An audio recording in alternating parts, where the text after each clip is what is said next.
All right, guys, today Shadisha and I are going to reveal the #1 mistake that we saw at our last doubles strategy and technique camp. And that is, you guys already know it. You already know it. You guys know it.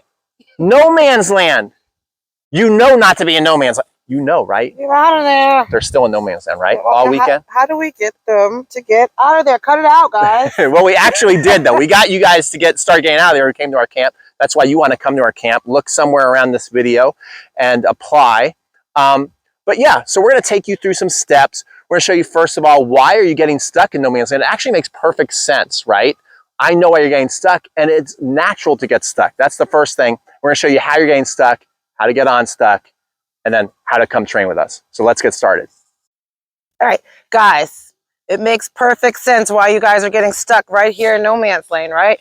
So a lot of the times the 3.0, 4.0 level, that serve is just super weak, right? So you're kind of coming in here and you're hitting the ball from that position. And so that makes perfect sense, right? So there we go. We know that we have to return serves in no man's land so that the ball doesn't bounce twice. Makes perfect sense. That's why you guys are smart. Here's where the problem enters. What you're doing after you hit your return. And you have two choices, right? What are two choices? We know the choice to stay in no man's land is a bad one. You either have to get to the net or you have to get back.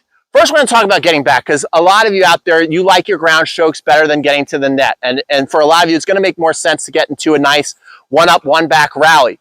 Here's where the problem comes in. You do start to back up, but you don't get all the way back enough, all right? So a lot of times it's going to take you 2 bites to finish your meal, right? So you just basically try and finish your meal. You go back as far as you can, and you're kind of thinking, okay, I'm done. So a lot of you, because of the speed of the play and maybe the speed of your feet, depending on your age, your athleticism, you're only able to get back to about right here. Now, here's where you mess up. You just stay there. And that's okay if you can only get back here, guys.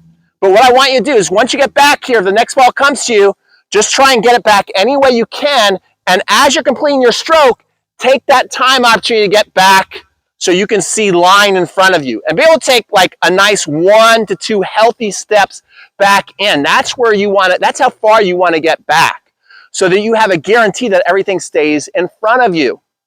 Another opportunity, let's say you're only able to get back here and then the ball is coming back over the net, but it goes to your partner. Use this time to then again get back as your partner's hitting. Once you start to do that, you're going to find that you're not playing in chaos, you're playing in confidence. You're going to feel so much more time that now you're able to use your technique in such a more clean, natural way, rather than feeling like you're always scraping things off the ground. It's not that you are having bad technique, it's that you have no time to use your technique. So that is the #1 mistake I see when you start going back. Now we're going to talk about what should you be doing, what are the mistakes you make when you're going forward to the net. Okay, guys. All right, guys. So how do you close, right? We just spoke about staying in this area and learning how to back up, right? But now you're in no man's lane and you want to know how to get forward, right? A lot of coaches say close the net. I use that in quotations because when you guys think close, you guys are just like bum rushing the net and running through it. I like how Pete used the term 2 bites, but instead, why don't we take bite-sized pieces or 1 bite at a time and slowly make our way forward, right? Looking to see what we're doing with the ball first, right? What kind of shot did we hit before we just bum rush and get all the way up here, right? This is this no man's lane area up here. So I think you guys should not be closing, getting on top of the net, because then what happens? The lob, it's over your head. So these bite-sized closings, I used to call it hovering the net. I think you guys should hover.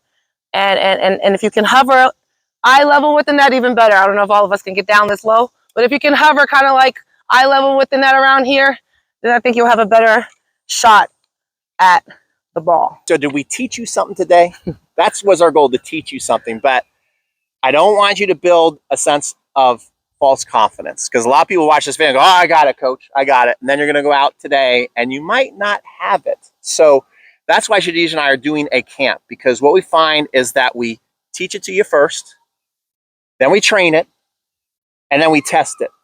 so that we can do the stuff over and over again through the weekend, really pound it into your brain and your body so that all of a sudden your bones start to know how to do this. And that's the key, not just the brain knowing it. You gotta learn the stuff in your bones. In your bones, I love that. So that's why I like to teach you the technique and the strategy at our technique and strategy camp. Yes. If you're interested in coming to us in Atlanta, make sure somewhere around this video, there'll be a link. You click it, you apply, then you're on the court with me and national title winner for the Georgia Bulldogs, #1 doubles player for the Georgia Bulldogs back in the day, finalist junior U.S. Open don't doubles. Brag, don't brag. I'm bragging for don't brag. because you guys want to know this stuff. So when you come play doubles, you know that you're learning from a master. All right, I appreciate it, Pete. Yeah. Appreciate it. So we want to see you at the camp. Yeah. Make sure that you watch our next video. Make sure you subscribe and make sure you stay obsessed. We'll see you guys.